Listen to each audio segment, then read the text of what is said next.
할렐루야. 예배 가운데 나오신 여러분들 환영합니다. 예배에 앞서서 가지고 계신 핸드폰 한번 확인해 주셔서요, 예배 가운데 집중할 수 있도록 협조 부탁드리겠습니다.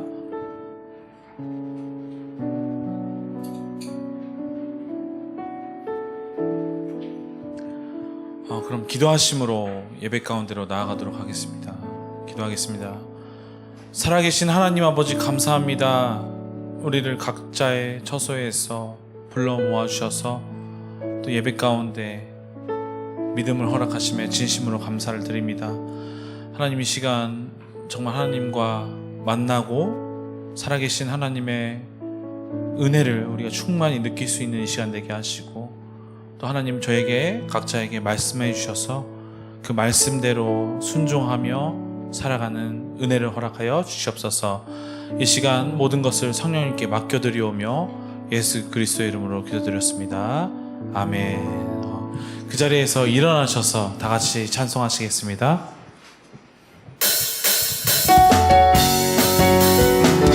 박수와 함께 하나님께 선포하면서 나가시겠습니다. 주님 같은, 아멘. 주님 같은 반석은 없도다. 찬양받기 합당하신 이름. 변치 않으시는 구원의 반석. 진실하신 주. 주님 같은 반석은 없도다. 한 번 더. 주님 같은 반석은 없도다. 찬양받기 합당하신 이름. 변치 않으시는 구원의 반석. 진실하신 주. 주님 같은 반석은 없도다. 만세 반석. 예수 내 반석. 만세 반석. 예수 내 반석. 만세 반석. 예수 내 반석. 주님 같은 반석은 없도. 한 번 더 찬양하시겠습니다. 주님 같은 반석은 없도다. 찬양받기 합당하신 이름. 할렐루야. 변치 않으시는 구원의 반석. 진실하신 주. 주님 같은 반석은 없도다. 선포하시겠습니다. 만세 반석. 예수 내 반석. 만세 반석. 예수 내 만세 반석. 예수 내 반석. 주님 같은 반석은 없도다. 주님 같은 반석은 없도다. 주님 같은 반석은 없도다. 아멘. 할렐루야. 주님께 영광의 박수를 올려드리겠습니다. 아멘. 그 자리에서 앉으시면서 고백하시며 나가겠습니다.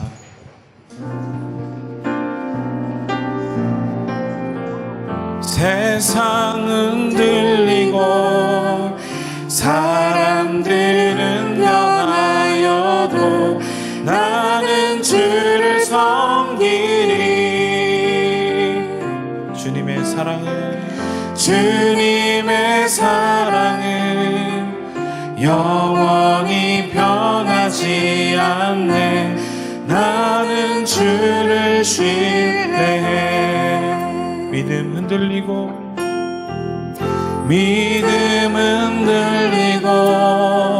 사람들 주를 떠나도 나는 주를 섬기리.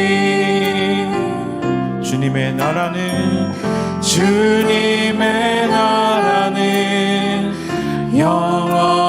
쇠하지 않네. 나는 주를 신뢰해. 오직 믿음으로, 오직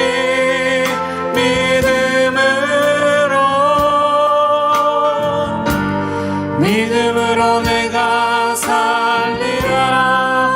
오직 믿음으로, 오직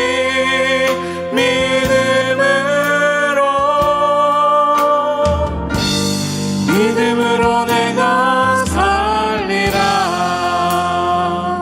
아멘. 세상 흔들리고, 세상 흔들리고, 사람들은 변하여도 나는 주를 섬기리. 주님의 사랑은, 주님의 사랑은 영원히 변하지 않네. 나는 주를 신뢰. 오직 믿음으로,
주가 보이신 생명의 길, 나 주님과 함께 상한 마음을 들이며 주님 앞에 나가리. 나의 의로움이 되신 주, 그 이름 예수. 나의 길이 되신 이름 예수. 고백하시겠습니다.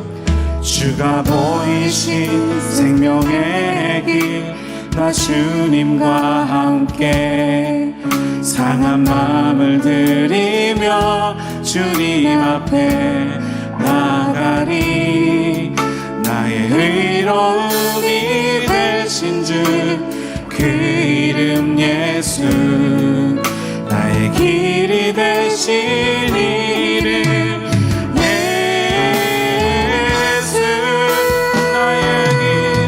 나의 길 오직 그가 하시나니.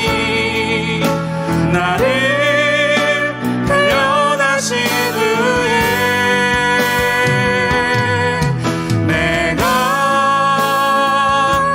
적는 것이 나오리라. 주가 보이신 생명의 길, 나 주님과 함께 상한 마음을 들이며 주님 앞에 나가리. 나의 의로움이 되신 주, 그 이름 예수. 나의 길이 되신 이름 예수. 나의 길 오직 주가 하시나니.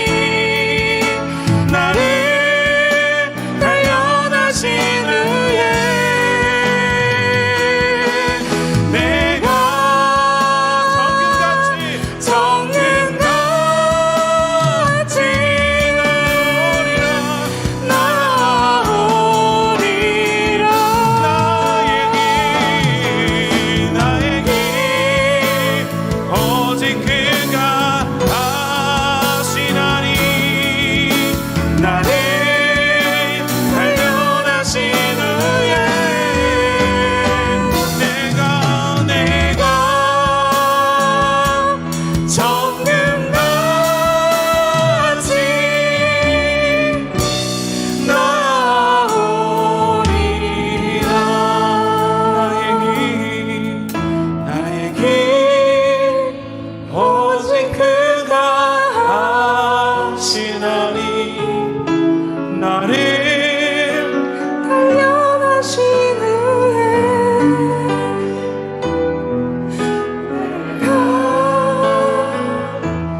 여호와께서 내 주에게 말씀하시기를 내가 내 원수들로 내 발판이 되게 하시기까지 너는 내 오른쪽에 앉아 있으라 하셨도다.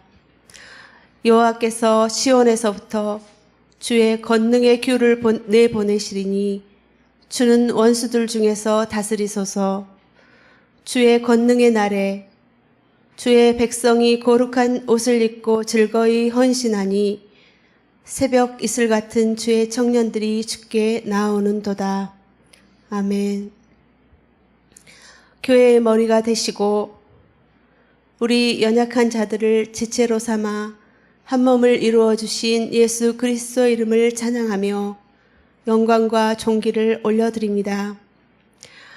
오늘도 주님 부활하신 거룩한 주일을 구별하여 오사카 온누리 공동체가 함께 모여 영과 진정으로 드리는 이 예배를 받아 주옵소서. 심한 파도가 일렁이는 바다와 같은 이 세상에서도 주님이 우리 선장 되셔서 항해하여 주시니 감사를 드립니다. 그러나 언젠지 모르게 우리에게 다시 스며든 모든 염려와 근심 그리고 상처와 실수와 죄를 이 시간 주님 십자가 앞에 내려놓습니다. 주의 보혈로 정결하게 하시고 주께로부터 오는 참된 자유와 기쁨과 평안과 소망으로 채워주시기를 기도합니다. 은혜의 성령님, 이 예배 가운데 충만히 임재하여 주옵소서. 자비로우신 주님, 이 땅에 일어나고 있는 분쟁과 전쟁으로 고통받는 어려운 현실을 불쌍히 여겨 주옵소서. 특별히 많은 난민들과 희생자를 내고 있는 우크라이나의 전쟁이 하루속히 종전이 되게 하여 주시옵소서. 생명을 해치는 악의 세력이 무너지고 오직 참 평화와 치유를 주시는 주님의 복음으로 치유와 회복이 일어나게 하여 주시옵소서.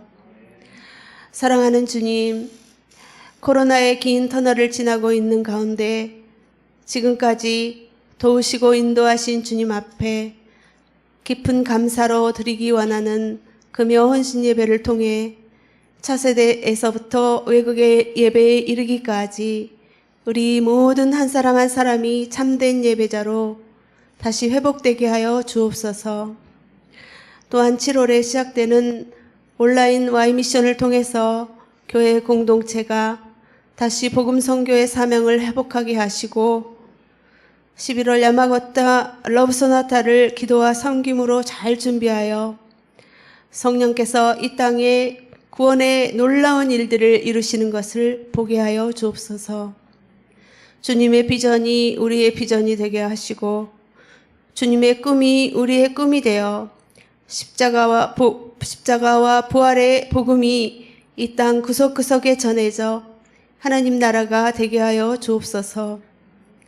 이 시간 주의 말씀을 전하실 이영선 목사님 위에 성령의 충만한 기름 부음을 부으셔서 선포되어지는 생명 말씀의 생수의 강이 우리를 통해 주위로 흘러가 많은 영혼들이 살아나는 역사가 일어나게 하여 주옵소서. 이 모든 예배와 영광을 주께 올려드리며 예수 그리스도의 능력의 이름으로 기도드립니다. 아멘.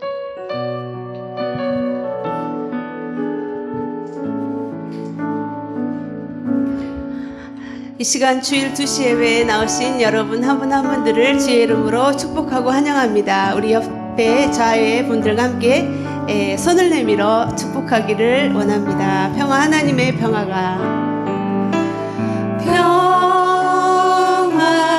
하나님의 평강이 당신의 삶에 넘쳐나기를. 평화, 하나님의 평강이 당신의 삶에 가득하기를 축복합니다. 축복하고 환영합니다. 광고 말씀 드리겠습니다. 생명의 삶, 6월 생명의 삶이 발간되었습니다. 본문 말씀은 고린도전서, 에스더서, 시편입니다. 날마다 주님의 말씀으로 인도하는 풍성한 삶이 되시기 바랍니다. 한국어도 도착이 되어 있습니다. 금요 헌신 예배 관련 광고 드리겠습니다. 매주 금요일 저녁 7시 30분부터 9시까지 드려지는 금요 예배 시에 6월부터 각 부서별 인도로 헌신 예배가 드려집니다. 한 달 1, 2회 드려지게 됩니다. 많은 성도님들의 적극적인 참석을 바라겠습니다.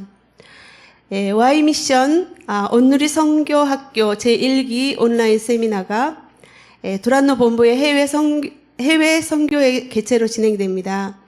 선교에 대해 기초부터 실천까지 알기 쉽게 배울 수 있도록 주제 강의와 그룹 토의로 구성된 프로그램입니다. 적극적인 참가 바랍니다. 기간은 7월 2일 토요일부터 8월 20일 토요일까지 7주 과정입니다. 그리고 8월 13일은 휴강이 되겠습니다. 방법은 주중에 미리 영상으로 각자 수강한 후에 매주 토요 저녁 7시 반부터 9시 반까지 줌을 통하여 조별 모임을 갖게 됩니다.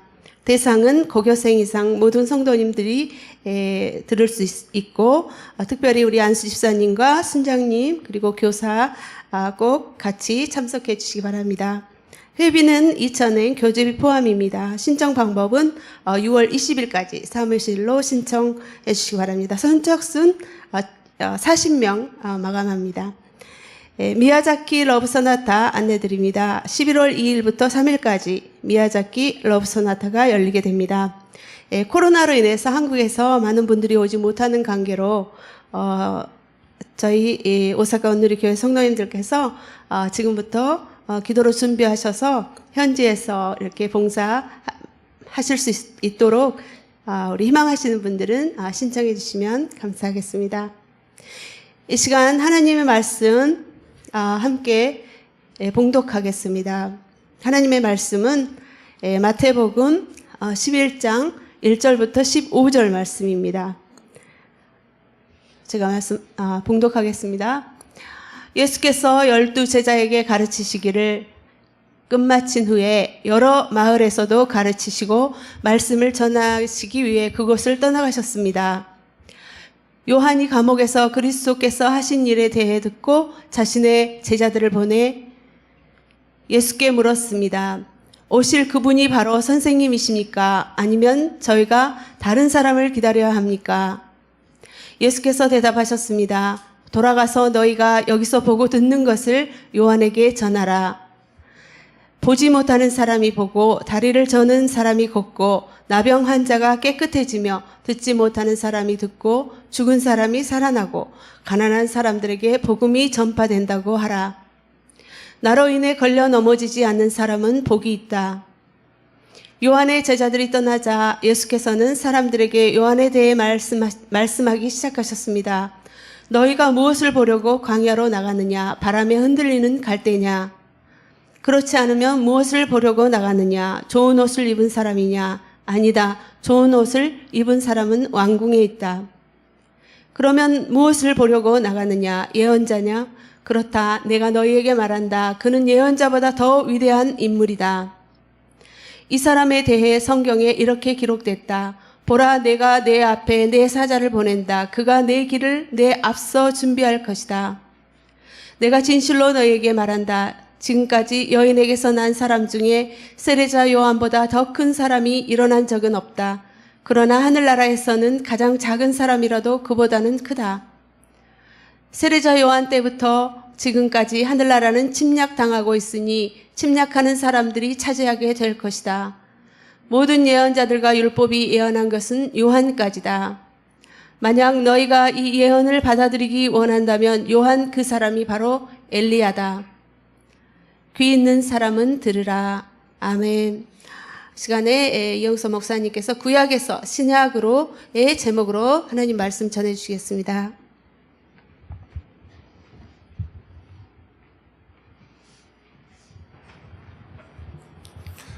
할렐루야. 이 시간에 먼저 사주과정 수료하신 분 계신데요. 기욤 드 몽테냐 씨, 프랑스에서 오신 분이시고요. 또 서유희 성도님, 네. 위의 사람은 오사카 온누리 교회에 사주 과정을 수료하였음을 증명합니다. 2022년 5월 29일 온누리 교회 주임 목사 이재훈, 네, 축하합니다. 수고하셨습니다.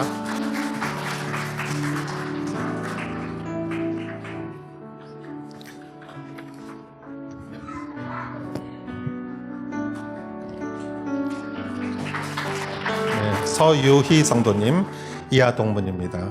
2022년 5월 29일 온누리 교회 주임 목사 이재훈.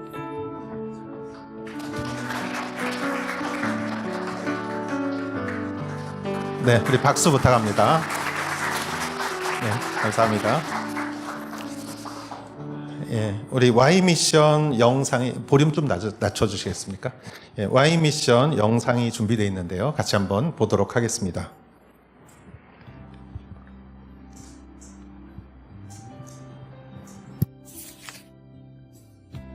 주 안에 우린 하나 모습은 달라도 예수님 한 분만 바라네 사랑과 선행으로 서로를 격려해 따스함으로 보듬어가리 주님 우리 안에 함께 하시니 형제 자매의 기쁨과 슬픔 느끼네 내 안에 있는 주님 모습 보내 그분 기뻐하시네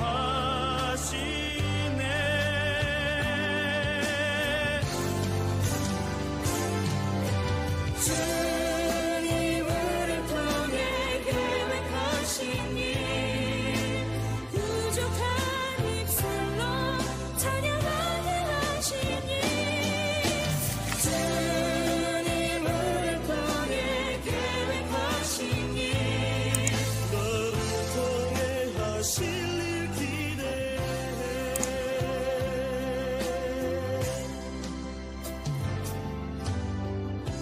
주 안에 우린 하나 모습은 달라도 예수님 한 분만 바라네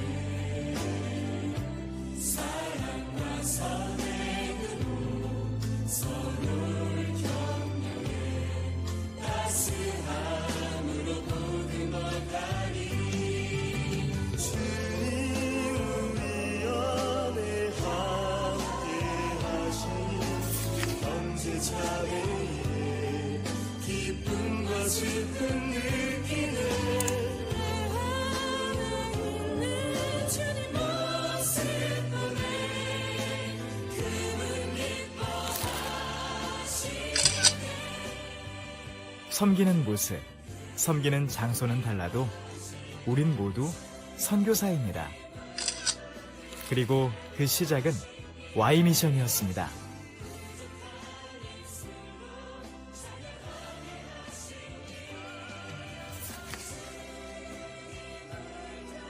(6,500여) 명이 수강한 검증된 프로그램 강의, 나눔, 견학, 선교 실습, 다문화 체험 등 다양한 프로그램으로 구성되어 있습니다. 아시아, 미주, 일본 등 해외에도 개설되어 있습니다. 선교는 교회 프로그램이 아니라 교회의 존재 목적입니다. 오늘의 교회는 사도행전적 교회로, 선교적 교회로, 예수 바보 교회로 딱 예수님을 증거하고 보여주는 교회로 부르심을 받았습니다. 우리 모두는 다 선교의 사람이 되어야 합니다. 증인이 되어야 합니다. 이제 이 선교적 삶을 Y미션으로 시작할 수 있게 되기를 바랍니다. 이 훈련을 통해 우리 모두는 예수님의 사람, 성령의 사람, 증인의 사람으로 변화될 것입니다. 여러분 모두를 초대합니다. 선교 Y미션에서 시작하십시오. 선교적 영성이 눈뜨는 곳 Y미션. 예, 감사합니다. Y미션은 또 여러분이 신청함으로써 시작됩니다. 그래서 나가실 때 여러분 결단하시고 신청해 주시기 바라고, 또 러브소나타도 여러분 지금 알아보니까 자리나 아나의 비행기 왕복이 한 16,000행 정도밖에 안 하더라고요. 그래서 미리 결심하셔서 이렇게 우리가 그 프로그램에 참여하는 것도 선교라고 생각합니다. 또 생명의 삶도 여러분 잊지 마시고, 또 6월 달도 묵상하는 또 한 달이 되기를 바랍니다. 오늘은 구약에서 신약으로라는 제목으로 말씀을 좀 볼륨 좀 낮춰주시겠습니까? 나누도록 하겠습니다. 예수님을 이 땅에서 가장 기다린 사람은 아마 세례 요한이 아닌가 생각합니다. 세례 요한은 구약 성경에 많은 예언자가 있었지만 그 예언자의 모든 예언을 종합하는 사람이었고, 그리고 신약 시대의 예수님에게 그 모든 예언을 전달해 주는 사람이었다고 생각합니다. 그래서 올림픽에서 400m 계주를 생각해 보면 세 번째 주자가 달리다가 네 번째 주자에게 바톤을 터치하죠. 세 번째 주자는 저는 세례 요한이라고 생각합니다. 그리고 네 번째 주자가 예수님이고, 마치 그 바톤을 터치하는 장면이 오늘 성경의 장면이 아닌가 생각합니다. 그리고 구약에서 신약이 새롭게 시작되는 순간이 오늘 성경 말씀이라고 생각합니다. 구약은 율법과 예언이 구약이죠. 그러나 신약은 십자가와 부활로 인하여 하나님의 나라가 펼쳐지는 것이 신약이라고 생각합니다. 오늘 말씀을 통해서 구약에서 신약으로 어떻게 하나님의 나라가 시작되었는지, 거기에 대해서 세 가지의 요점을 가지고 오늘 성경 말씀을 보도록 하겠습니다. 여러분 가운데 은혜가 충만하시기를 주의 이름으로 축원합니다. 첫 번째 포인트는 예수님께서는 하나님의 말씀을 실천하셨다. 이 포인트로 먼저 1절부터 3절을 보도록 하겠습니다. 예수께서 12제자에게 가르치시기를 끝마친 후에 여러 마을에서도 가르치시고 말씀을 전하시기 위해 그곳을 떠나가셨습니다. 요한이 감옥에서 그리스도께서 하시는 일에 대해 듣고 자신의 제자들을 보내 예수께 물었습니다. 오실 그분이 바로 선생님이십니까? 아니면 저희가 다른 사람을 기다려야 합니까? 1절에서 보면은 예수님께서 여러 마을에서 가르치고 말씀을 전하시기 위해 그곳을 떠나셨다. 그래서 예수님이 대충 지금 뭘 하고 계신지를 우리가 이것을 보고 알 수 있죠. 여러 마을을 다니시면서 말씀을 가르치시고 전하고 계셨다라는 것이죠. 그리고 그 즈음에 세례 요한이 무엇을 하고 있었느냐? 2절에 보면 세례 요한은 감옥에 있었어요. 자, 여러분, 여기서 세례 요한은 우리가 잘 알다시피 예수님이 공생애를 시작할 때 예수님에게 세례를 주었던 사람이에요. 그런데 이 세례 요한은 일생 주의 길을 평탄하게 하기 위해서 예수님의 메시아의 길을 예비하는 사람이었죠. 그래서 그는 메시아가 오기를 기다린 사람이었어요. 그런데 예수님이 그의 눈앞에 나타났을 때 세례 요한은 예수님이 그 메시아라는 것을 알아봤어요. 그래서 오히려 내가 예수님한테 세례를 받아야 되는데 예수님이 나한테 세례를 받는다니 어떻게 그럴 수가 있습니까? 그때 예수님께서 그대로 하라고 하셔서 예수님에게 세례를 주죠. 그리고 예수님이 세례를 받고 나오시니까 성령이 비둘기 같이 임하시고, 그리고 이는 내 사랑하는 자요, 내 기뻐하는 자라. 그의 이야기를 들어라. 이렇게 성령이 임하시는 것을 세례 요한은 똑똑히 보았습니다.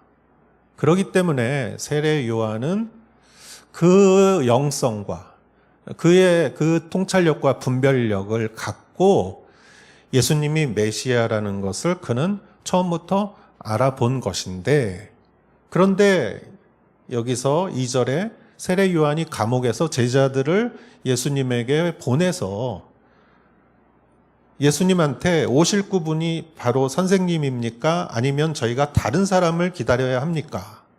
한마디로 말하면은 내가 메시아를 기다리는데 예수님 당신이 정말 메시아입니까? 아닙니까? 이렇게 물어본 거죠. 여러분, 세례 요한이 조금은 예수님에 대한 확신이 좀 없어진 것 같이 느껴집니다. 왜 그럴까? 그것은 아마도 메시아라는 이미지가 좀 다르기 때문이 아닌가 생각합니다. 예수님을 만나서 세례를 주었을 때 하고 그 이후로 예수님이 공생애를 계속 하시는 것을 그는 들었을 거예요. 그리고 세례 요한은 감옥에 갔고, 그런데 이렇게 보니까 메시아라는 분은 그 다윗의 자손으로서 전쟁의 영웅이고 왕과 같이 이 세상을 쓸어버리고 뒤집어 엎는 사람이라고 생각했죠. 그렇지 않습니까?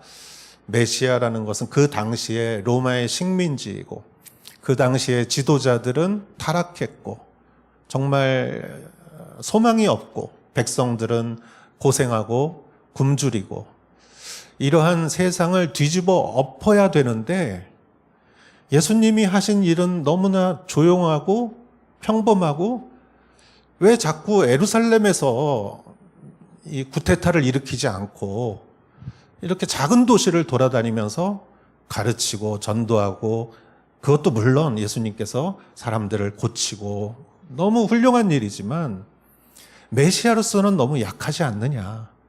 아마 요한이 이렇게 생각했을 것입니다. 왠지 모르게 예수님이 파워가 부족해 보인다. 그렇게 생각하지 않았을까요?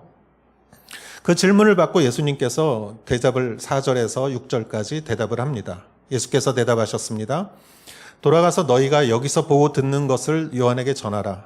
보지 못하는 사람이 보고 다리를 저는 사람이 걷고 나병 환자가 깨끗해지며 듣지 못하는 사람이 듣고 죽은 사람이 살아나고 가난한 사람들에게 복음이 전파된다고 하라. 나로 인해 걸려 넘어지지 않는 사람은 복이 있다. 예수님이 그 세례 요한의 제자들에게 이렇게 대답을 하셨습니다.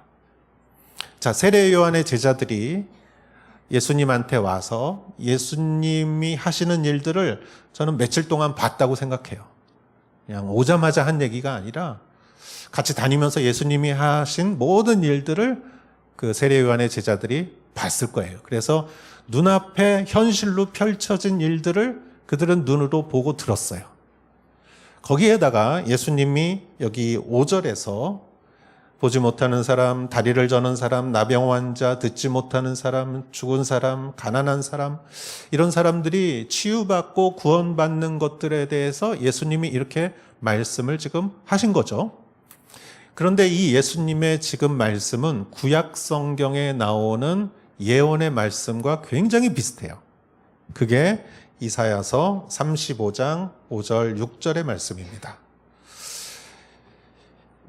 예수님보다 500년 전에 예언을 한 이사야의 말씀 중에 그때 눈먼 사람의 눈이 열리고 귀 먹은 사람의 귀가 뚫릴 것이다.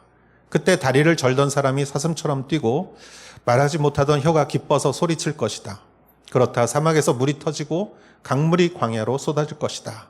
61장 1절 주 여호와의 영이 내 위에 있으니 이것은 여호와께서 내게 기름을 부어 가난한 사람들에게 좋은 소식을 전하게 하려는 것이다. 그분이 나를 보내셔서 마음이 상한 사람들을 감싸주고 포로에게 자유를 선포하고 갇힌 사람은 풀어주고. 자, 그럼 한번 여러분 생각해 보십시오. 세례 요한의 제자들이 와서 예수님이 하신 일들을 눈앞에서 봤어요. 지금 봤어요. 현실이에요. 그리고 예수님이 지금 5절에서 말씀을 하셨어요.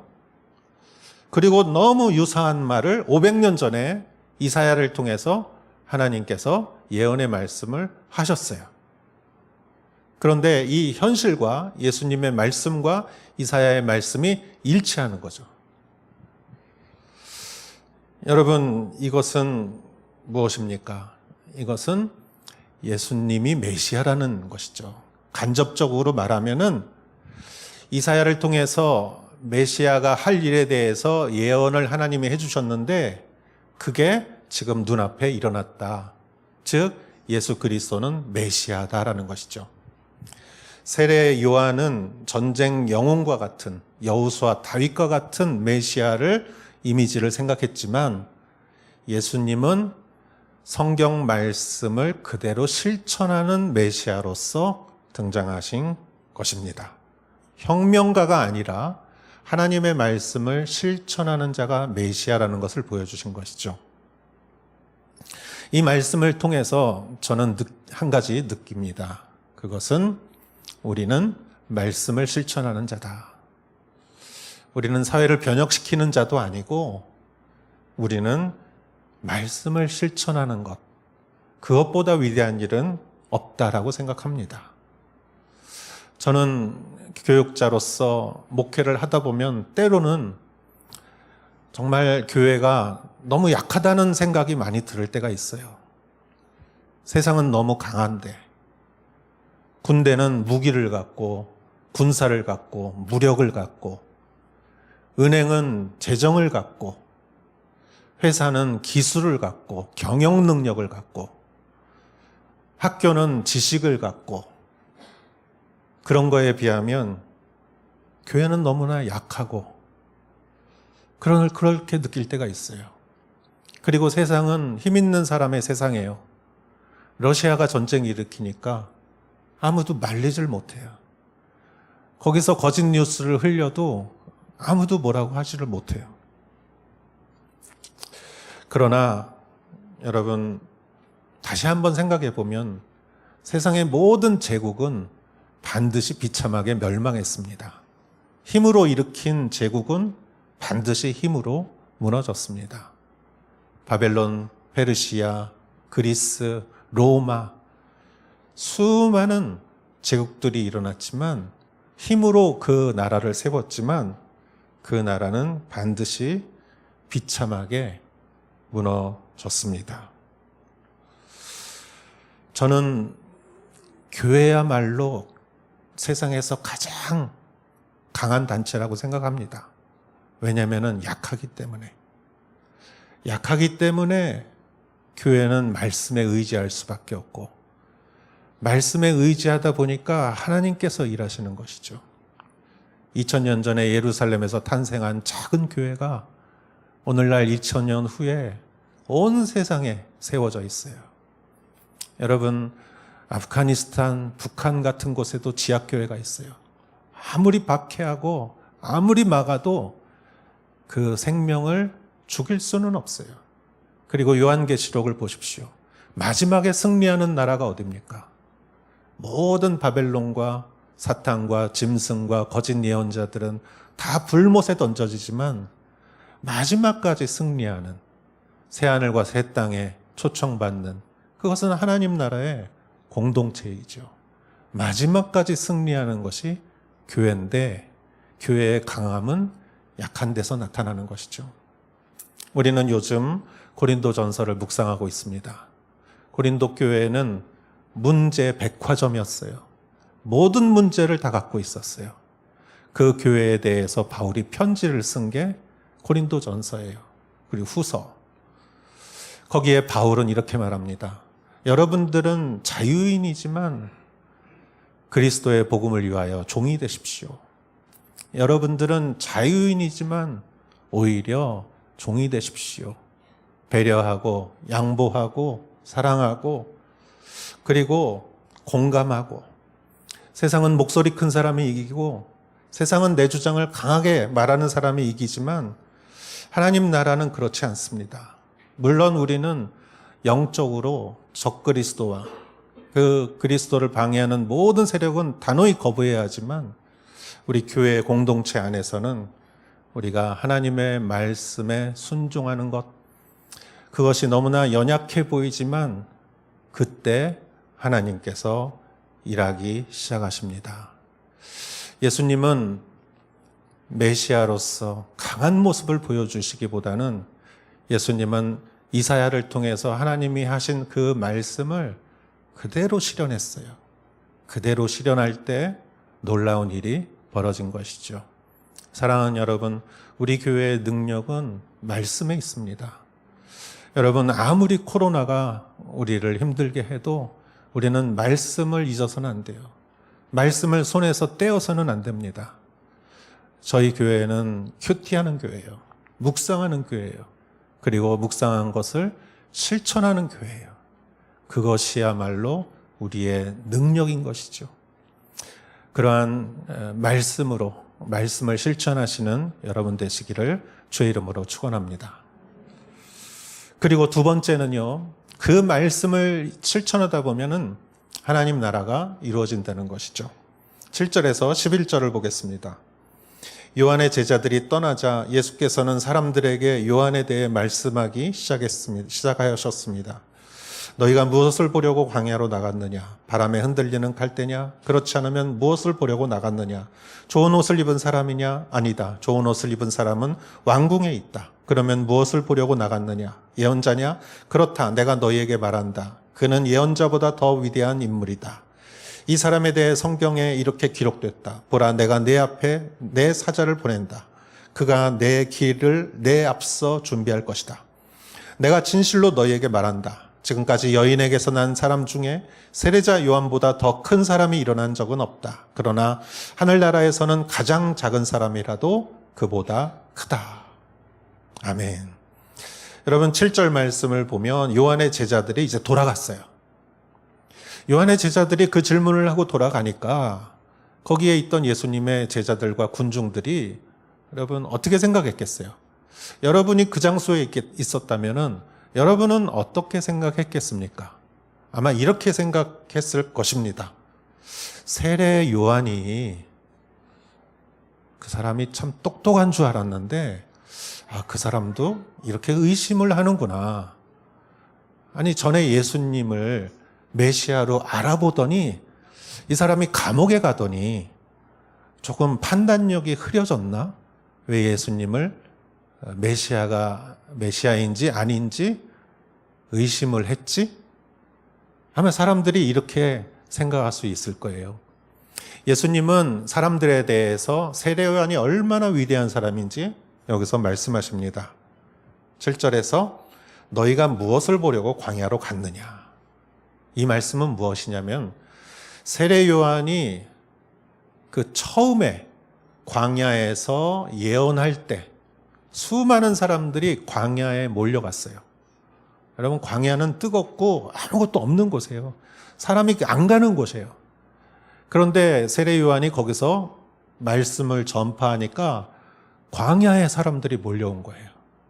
그리고 세례 요한의 말은 듣기 좋은 말이 아니었어요. 듣기 좋은 말이 아니라 정말 무서운 말이었어요. 너희들은 회개해야 된다.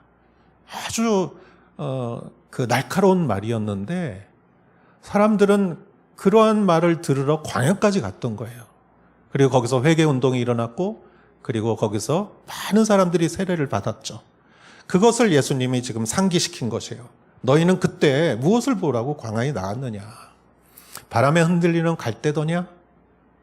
이 말은 뭐냐면은 세례 요한이 너희들이 보기에 바람에 흔들리는 갈대처럼 보이느냐? 왔다 갔다 마음이 혼미하고 상황에 따라서 줏대 없이 그렇게 중심이 잡히지 않은 사람이라고 생각하느냐? 그렇지 않다라는 것이에요. 8절, 그렇지 않으면 좋은 옷을 입은 사람을 보러 갔느냐? 세례 요한이 마치 인기 있는 사람처럼, 아이돌처럼 그 사람 보는 게 신기해서 그래서 갔느냐? 아니다. 그런 사람은 왕궁에 있지 않느냐. 너희가 그때 왜 갔는지 다시 한번 생각해 봐라. 예언자냐? 그렇다. 너희가 그때 광야에 갔던 것은 세례 요한이 예언자였기 때문에 예언자를 보려고, 예언자의 말을 들으려고 광야까지 너희들이 찾아갔지 않았느냐. 그러나 내가 말한다. 그는 예언자보다 더 위대한 인물이다. 여러분들은 그때 예언자를 보려고 갔지만 사실 세례 요한은 예언자의 예언자다. 예언자보다 위대한 인물이다. 세례 요한을 평가절하해서는 안 된다. 그 사람을 너희들은 오해해서는 안 된다. 예수님이 이렇게 말씀하시면서 11절에 여인에게서 난 사람 중에 세례 요한보다 더 큰 사람이 일어난 적이 없다. 이 말은 세례 요한이라는 인간보다 더 큰 자가 없다. 이거는 대단한 칭찬이죠. 왜 그렇습니까? 세례 요한은 구약의 모든 예언을 짊어지고 예수님에게 바톤을 터치하는 사람이었기 때문이죠. 그런데 가장 중요한 말씀은 사실 11절의 마지막 부분입니다. 예수님께서 이런 말씀을 하십니다. 그러나 하늘나라에서는 가장 작은 사람이라도 그보다 크다. 하늘나라에서는 가장 작은 사람이라도 그보다 크다.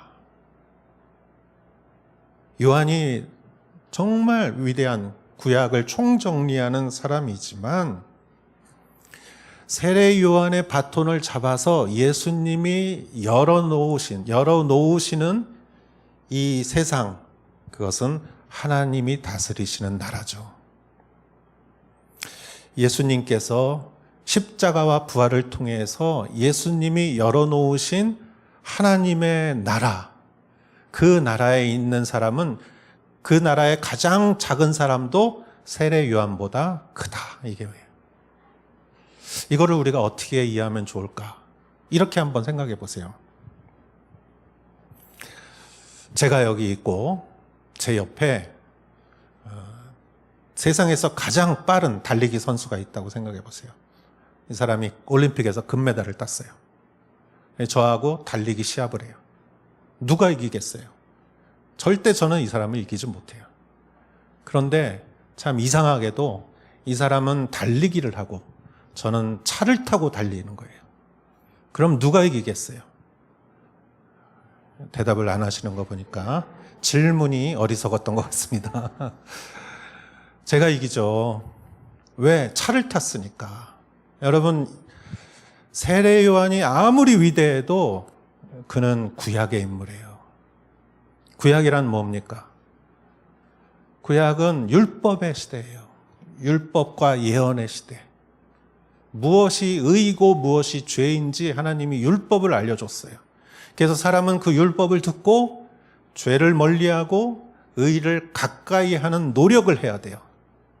그러나 의인은 없나니 하나도 없고, 죄를 알려주고 의를 알려주고 율법을 알려줬더니 죄가 나를 통해서, 여러분 알면은 다 의인이 될 것 같죠.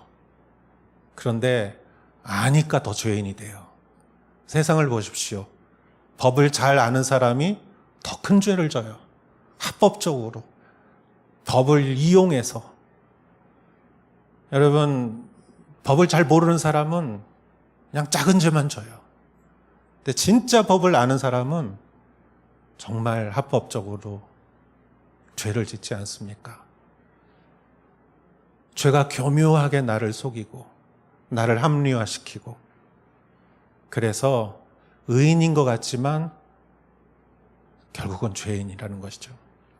그래서 구약이 우리에게 말해주는 것은, 율법이 우리에게 말해주는 결론은 인간은 죄인일 수밖에 없다 이거예요. 아무리 노력해도 인간은 죄인일 수밖에 없다. 그 구약의 시대에 가장 의롭게 살았다는 그 세례 요한보다 나는 부족하고 한없이 부족하지만 나를 위해서 예수 그리스도께서 십자가를 져 주신 것이죠. 여러분, 내 피가 흘린 게 아니에요. 내 피를 흘린 게 아니에요. 예수님의 피가 흘린 거예요. 예수님은 인간으로 오셨어요. 왜냐하면 피를 흘리고 죽기 위해서. 또 예수님은 성령으로 오시고 하나님으로 오셨어요. 하나님의 아들로 오셨어요. 왜? 그 피가 내 죄를 속죄하게 하기 위해서. 죄인의 피는 타인을 구원할 수가 없습니다. 죄인의 피는 자기의 죄값을 치를 뿐이에요. 그러나 죄 없는 자의 피는 타인을 구원할 수 있죠. 그것이 속죄가 아닙니까? 그래서 예수님은 하나님의 아들로 성령으로 죄 없이 오셔서 동시에 육을 가지고 오셔서 십자가에서 피를 흘리시고 그리고 나의 죄를 위하여 십자가에서 묵묵히 돌아가 죽으셨어요. 그리고 사흘 만에 부활하시고 승천하시고 그래서 영원한 생명과 하나님 아버지에 이르는 길을 보여주셨습니다. 요한복음 3장 16절은 하나님이 세상을 이처럼 사랑하셔서 독생자를 보내주셨고 누구든지 그를 믿는 자는 예수 그리스도를 믿는 자는 멸망치 않고 영생을 얻으리라.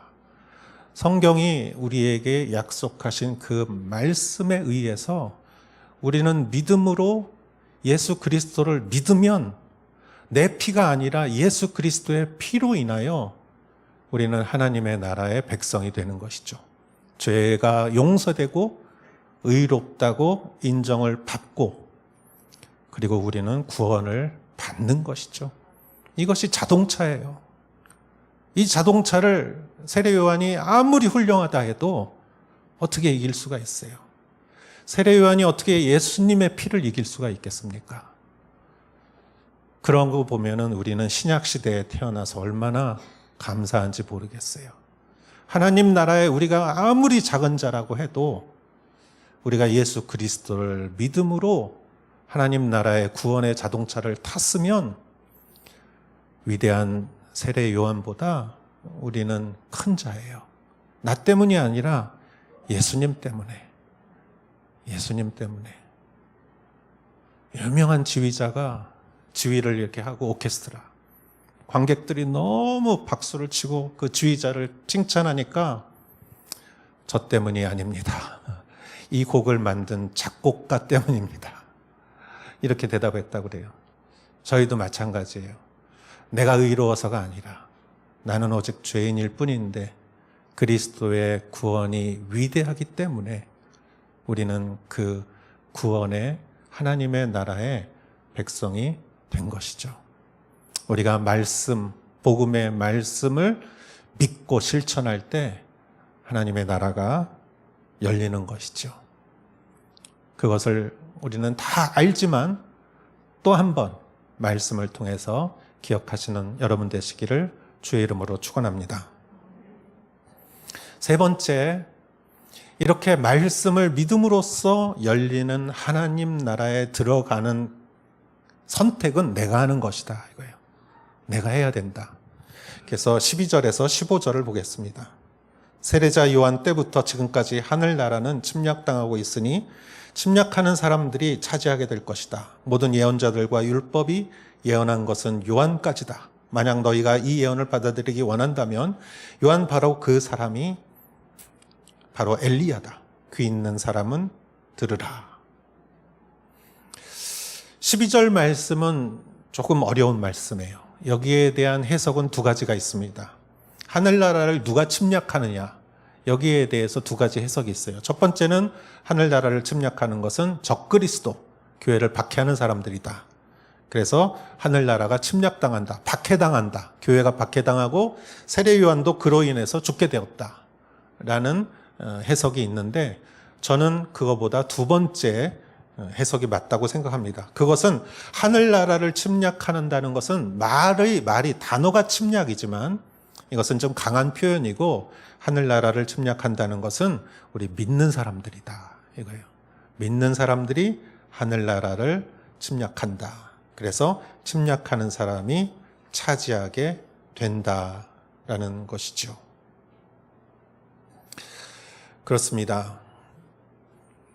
우리가 살면 살수록 세상에는 소망이 없는 것 같아요. 물론 세상은 중요하고 살만한 곳이고 우리는 세상에서 해야 될 일이 많습니다.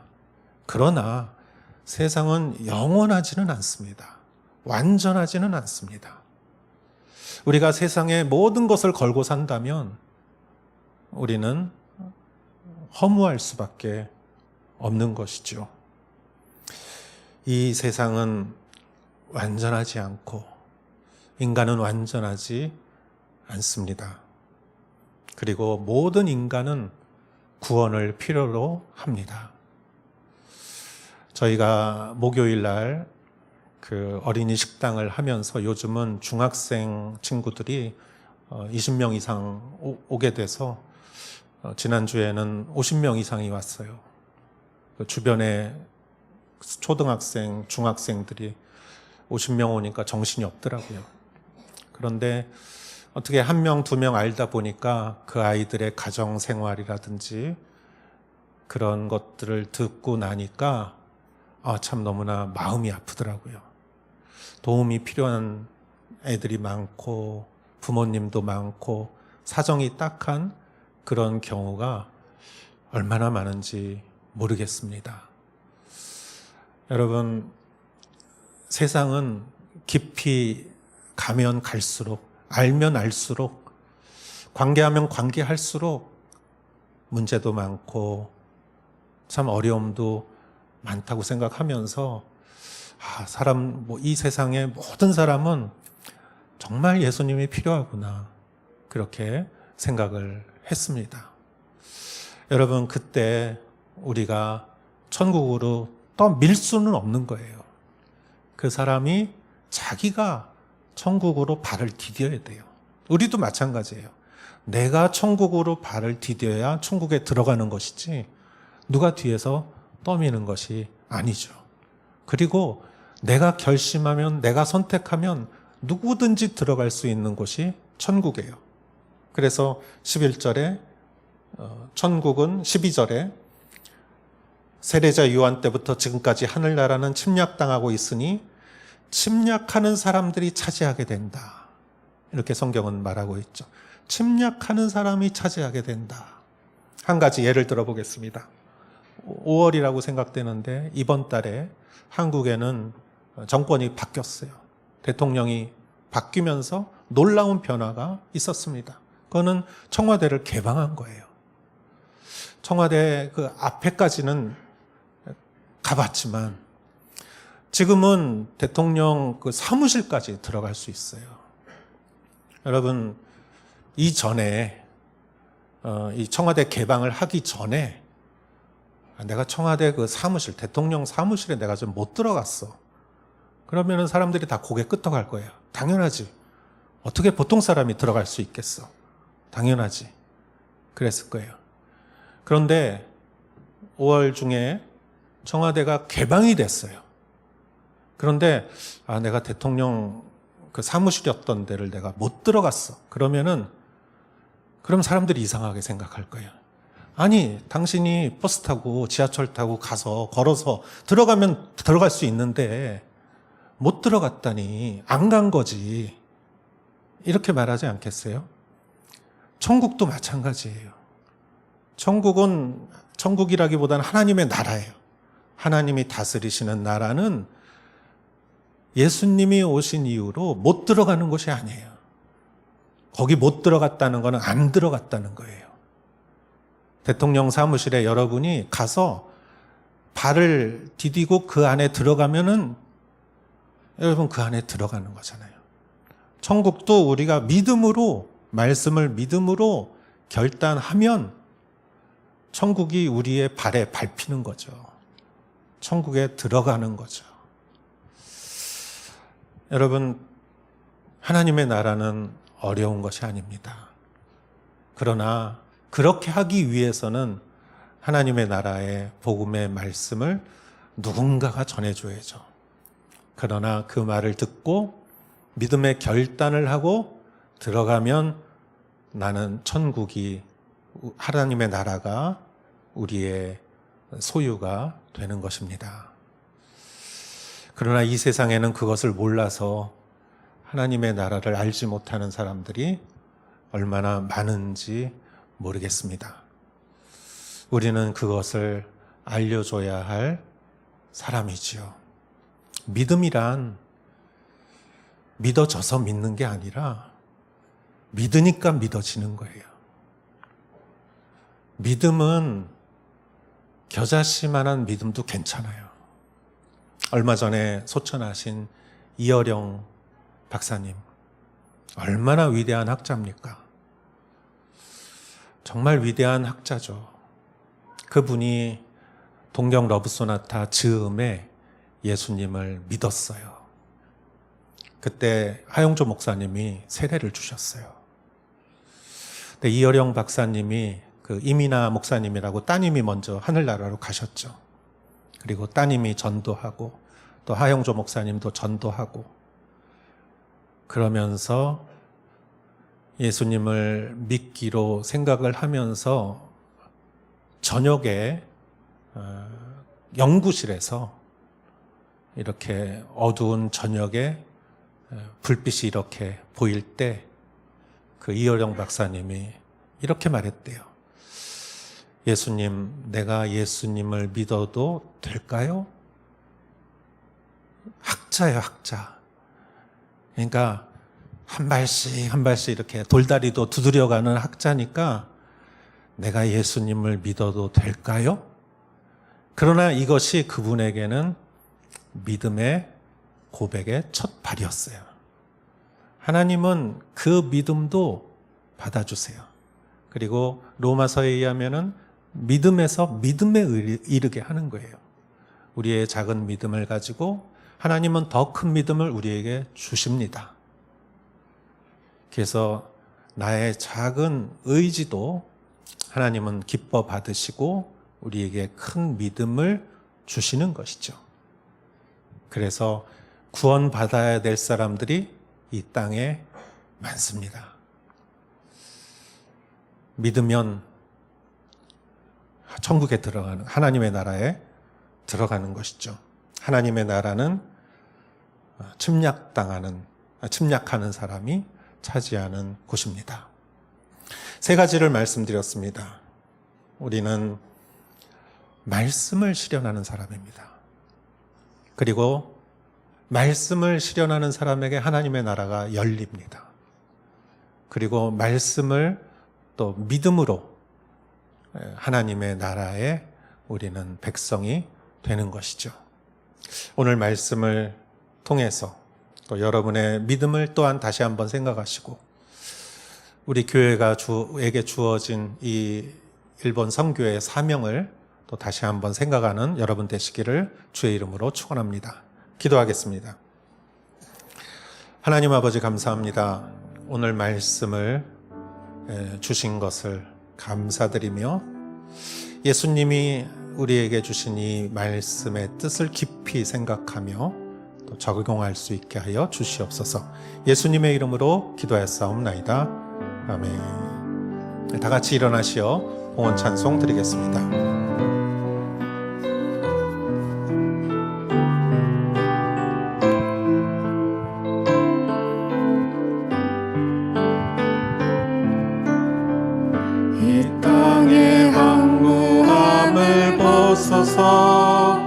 하늘의 하나님 긍휼을 베푸시는 주여 우리의 죄악 용서하소서.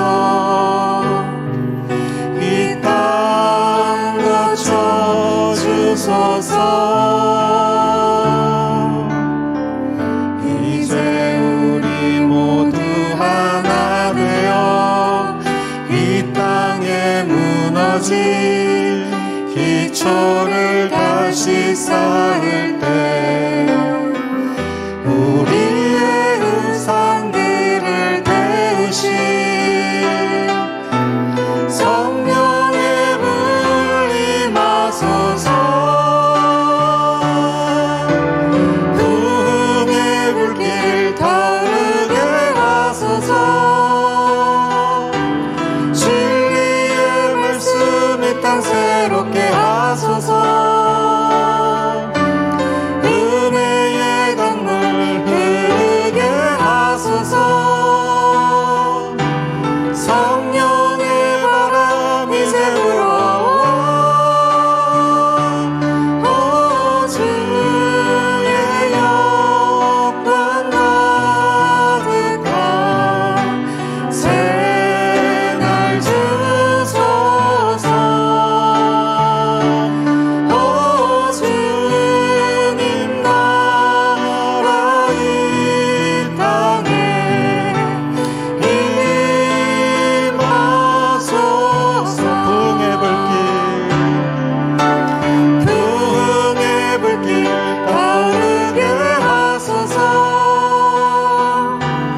진리의 말씀 이 땅 새롭게 하소서.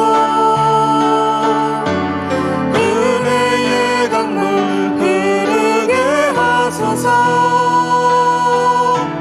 성령의 바람 이제 불어와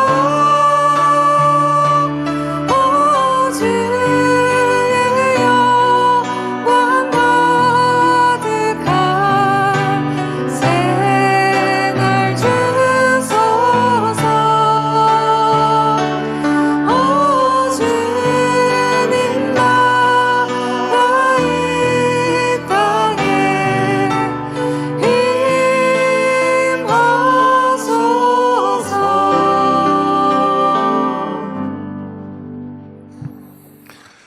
주님 감사합니다.